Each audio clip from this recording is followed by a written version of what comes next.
Good afternoon there, boys and girls. Your old buddy Don here with Adventures of the Broken.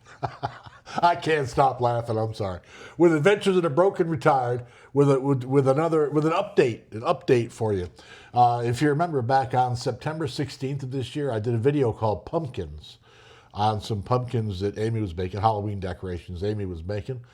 Amy is very, very artsy. So the first one is old Green Eyes. Then there's old White Eyes. And there's Triangle Eyes. Then there's One Eye. Then there's Black Eyes. And then there's Toothy Grin. And I had a bunch of people ask me to do a follow-up when she was done. And guess what, boys and girls? She's done. And guess who's here today to join us for the festivities? The creator herself, Amy. How you doing, darling? I see you brought your wares with you. I did. So tell us, first of all, I'm very curious, is where the idea came from. Okay.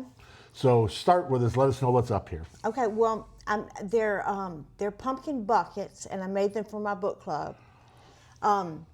These paper mache buckets, my daughter and I made them out of a balloon with paper mache on top of them. But these were popular around the turn of the century up until the 1920s. Interesting. They have listed like on eBay, you can buy them and they cost like $300. Now I don't think that these are going to end up being worth $300 one day, but that's where the idea came from. And then I had the idea, instead of putting the same thing in all of them, I was going to go by decade and put in candy that came out in that decade. Interesting. And so we went from 1890 to 1950. Okay, then I have one more question. All right. How much of it is for me? None of it is for us. I know, I'm fat enough already. All right, so run by, you said that you did the candy by decade. Yes. So run by, if you would please, Okay. what that covers, what that means. You know, I can't see anything because I don't have my glasses on. You need to go get your glasses? Yeah. Shall I pause for you? Pause for me, please. Let me start All off right, with so now you are fully speculated. You got your spectacles on. Let me start off with the oldest one. The Right. oldest one we have here is candy from 1890, the 1890s. And this has Necco wafers, which came out, now I said 1890s, it really goes before that. This Okay. goes back to 1840 for Necco wafers. Do you like them or don't like them? I love Necco wafers. I prefer to eat the ones that were not made in 1840. Mm-hmm. I'd rather they be a little fresher. I don't particularly care for them myself. I love them. 1864, chocolate covered cherries. Interesting. Do you like or don't like? I didn't know that chocolate covered cherries were a thing way back then. Yeah, they Didn't were George Washington cut down the cherry tree? Where'd they get the cherries? from George Washington. I'm sorry, I couldn't resist. 1880 is candy corn. 1890 is Redbird peppermint puffs. 1893 is Wrigley's gum. And 1893 again is buttermilks. And this is all candies that were not necessarily made that year, but were available that year. No, they came out that They year. came out that year. Interesting. Yes. That's good. You know, it's not only having the Halloween thing going on, but having more to it than just Halloween is a big deal. It gives us some more meaning, some more depth. Yeah. And the cool thing is that I was able to find all of the candy in the brand that they said. If I couldn't find the brand of that candy, I didn't put it in. So it's 100% authentic, like these Necco wafers, for example. Made The by original. Yeah, they're Made by original. Necco, yeah. Which is great because it means that those companies are actually still around. So the product that they produced was really good, evidently, because it's been a while. Do you know what Necco stands for? Not a clue. New England Candy Company. Fantastic. You want to know another one? Yeah. Okay, we'll move this one here. Want to go in order? Okay. Okay, this one is 1900s, from 1900 to 1910, and I think this is the one that's kind of light. There's, some decades were heavier than others. In this one, 1900, the original Hershey bar. From Mr. Hershey. from Mr. Hershey himself, 1900. 1906, they introduced Kisses. 1906, also Chiclets gum. Chiclets are good. When I was like a kid, Chiclets. I ate Chiclets. Yeah, me too. I don't know how to pronounce this. 1908 Toblerone. I've never had one. I have it here. I don't think I've ever had one either. I've always been very curious. Yeah, I like the packaging. Yeah. And 1908, the Lollipop. Really? Mm-hmm. So you had chocolate-covered cherries before you had a lollipop. Yes. Now, they had hard candy, of course, before then. Yeah. But 1908 is when they put it on a stick. Yeah. Mm-hmm. Let's see, what is this one? See if we can leave these in the picture quite a Okay. little bit here. Well, what we'll do is we'll do a roundup at the end. Okay. You want to go to another one? Yes, please. All right. This one is 1910s. Oh, my handwriting is terrible. 1912, Rock Candy. Which is fantastic. 1912, Lifesavers. They came, the 5-flavor roll that everybody likes so much came out in 1932. But guess what flavor came out in 1912? Either spearmint or peppermint. Mm-hmm. It was peppermint. Yeah. Also, 1912, we got a Goo Goo Cluster, which I was able to find at Cracker Barrel. I've never heard of that. What is it? It's I have never eaten one. Peanuts, marshmallow, and chocolate. It looks good. Kind of looks like a Star Crunch. Yeah. 1914, Don's favorite. Oh, the Heath bars. Bar. I love Heath bars. And 1917, the Moon Pie. And I find it incredible that the moon pie is that old. I know. You know, it's been around that long. We got course, mini. We got you a got mini moon mini pie ones, yeah. in there. One interesting thing that I learned about moon pies when I was doing this is that the man who invented them because a mine worker said he wanted something big and filling and cheap. And they came out with the moon pie. He was a mine worker. Mm-hmm. Isn't it odd they called it a moon pie when he never would have seen the moon? No, he never saw the moon. Because he was working underground. He never saw the moon. Okay, I'll put this here. Well, I'll put it over here. Move your arm. Sorry. Okay, now we move to 1920? 1920. Or the teens. We missed the teens. No, that was the teens. Okay, I'm 1912 sorry. and all. This one, this little jack-o'-lantern was painted by Molly, and it's winking. That's what this one's doing. Okay, this is the 1920s. 1920s was a hot decade for candy. 1922, gummy bears. That shocked me. I thought gummy bears were a new invention. I was so surprised. 1923, the Milky Way. 1924, Bit of Honey.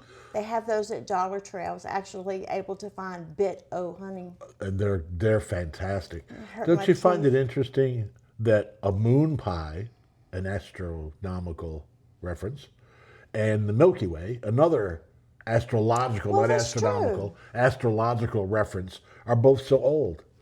I was especially surprised at gummy bears. Yeah. Also 1924 were Dum Dums. So the guy who invented the lollipop in the previous decade, this guy got idea to make it small. And so he made Dum Dums. 1925, Mr. Goodbar. Great candy bar. This one's going to shock you. 1928, Reese's Peanut Butter Cups. That is an absolute shock. 1928. Well, when did it must have been right after the invention of peanut butter. Because if I recall correctly, peanut butter is not that old. And see, I don't know, but I thought that Reese's Peanut Butter Cups were invented in the 70s when they had that Me too. commercial about when chocolate met Going peanut around the butter. corner, yeah. Yeah, and they came together. Now, you know, I wasn't there. I'm just going by what I read on the internet. Yeah. And I have my sources if anybody's interested. Oh, no, I think this one goes here. 1920s. 1930s. The 30s, 1931, the Tootsie Roll Pop. 1932, Ferrero Pans Red Hots. Still the same company. Really? They're good too. 1933, Kraft caramel squares, the cubes. I love them. Oh man, I've got many a cavity over those. Yeah. I tell you what.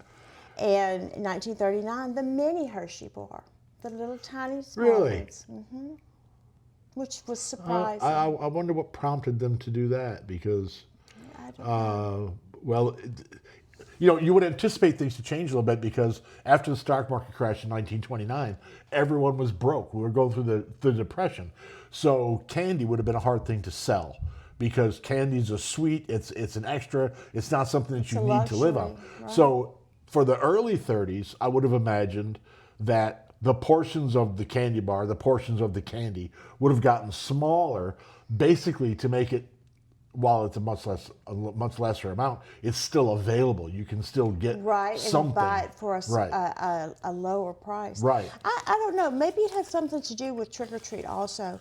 A lot of our Halloween traditions come from Germany and from England. I can't say the word Samhain. How do you say Samhain? It was a Celtic tradition. No clue. Anyway, a lot of Halloween traditions comes from that. But by the 1930s, the United States was still so rural that No, you couldn't you go. couldn't go Yeah. trick-or-treating. But as cities grew in the 1930s and certainly into the 1940s, it became more popular. And I'd imagine directly after World War II, probably because that was the advent of suburbs. Right, yeah, probably it really really took off. exploded then. Yeah. And this little pumpkin size was probably about the exact size that children used back then because they wouldn't get a handful of candy like we. Oh, no, you got we one now. piece. You got a piece. Yeah. When we were kids, when you went to knock on somebody's door, you got a piece. And as an adult, when I first started handing candy out, I'd give them a piece, and I got corrected rather quickly. I hope not by the kids. No, I hope it was by me. But actually, actually, it was some by the kids. Oh my goodness! Your own kids or somebody or strange kids? Strange kids. Oh my goodness! You drop it in the bag, they look down, they're holding the bag open, they look down, and then they look up at you like, dude, how am I supposed to drive home on that gas? I want to show this little part. It Yeah. has nothing to do with the candy, but they are wax seals, and Molly made them in several colors. It was a 3-step That's process. cool. But isn't that wonderful? It's cool that she made, because they're not painted. No, they're not painted. That is A different embedded color. wax. Yeah. So she made a black one, cut out the blackbird, made a yellow one, cut out the moon, and then fit it together in the Incredible. seal. Yeah, she did a great job with Yeah. that. Then the last one we have is the 1940s. And I think that this decade, out of all that we've been through so far, is my favorite. Yeah. Yes. 1941, M&M's. My favorite so far, other Right. than the Heath Bar. Yes. 1947, Bazooka. Really? Yes. Joe Bazooka's that old? Joe Bazooka, and I was able to find Bazooka bubblegum. 1948, Almond Joy, my personal favorite. Almond I Joys love and them. Mounds are both great. Sometimes you feel like a nut. But sometimes you don't. 1949, Junior Mints. I know that you don't care for Junior I don't Mints, care but for I Junior love them. They're good movie candy. 1949, Smarties. Smarties. They don't taste like anything. Oh, yeah. Okay. Well, the Smarties that you're referring to are different than the Smarties that I'm referring to. There was a candy company that was British that made Smarties that were like M&Ms, but they had a much thicker shell, and the shell had quite a bit of flavor. Those Smarties are really, really good. So every time anybody ever says Smarties, that's the Smarties I think of. Whereas you're referring to a little, like a pill. Yeah, powdery little pill you Yeah, bite a sugar. into. Yeah. Yeah. And 1949, your all-time favorite, Whoppers. Whoppers. I love Whoppers. And that's what I did. I'm going to wrap them in cellophane and with a bow on top so that they look festive. Well, good. And I'm going to give them to my lady friends on next Monday And at your book club meeting. at my book club meeting, and we're Yeah. reading Frankenstein. I can't get into it, but I'm going to finish it. Well, that's a classic book. I'm not much of a reader, Smurf, myself. It was my suggestion Yeah. based on something that Molly suggested, but we wanted to read something seasonally appropriate. Good idea. I hadn't thought about that. Yeah. Yeah. Well, good. And I don't do Stephen King anymore ever since I read Desperation. It scared me so bad. You don't do what? Stephen King. Oh, Stephen King. That's a sick man. No comment. I'm not. I'm not He's the avid reader that fantastic you and are. he's a genius, but oh my yeah. gosh, where does he get these ideas from? That's But scary. he has to be mentally ill Yes. to come up with that stuff. Absolutely. Yeah. Well, you've done a really, really nice job here. And this stuff, this is only a small portion of a lot of things that you've made. And to go through all of this effort, time and effort and expense, because first of all, you got to figure this. You had to come up with the idea. You had to make the pumpkins, which is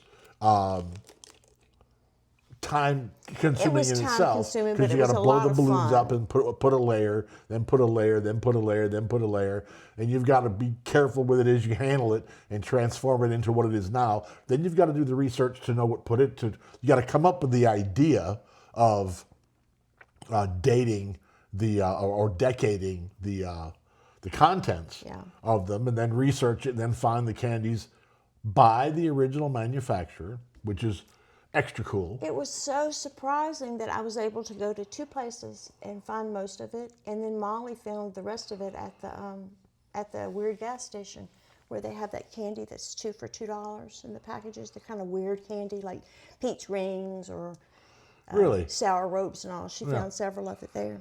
Good. Well, which decade would you pick to eat? Which one would you not pick? I wouldn't pick the Junior Mints, but I would pick the Neckos. I would pick the Red Hots, because I love Red Hots.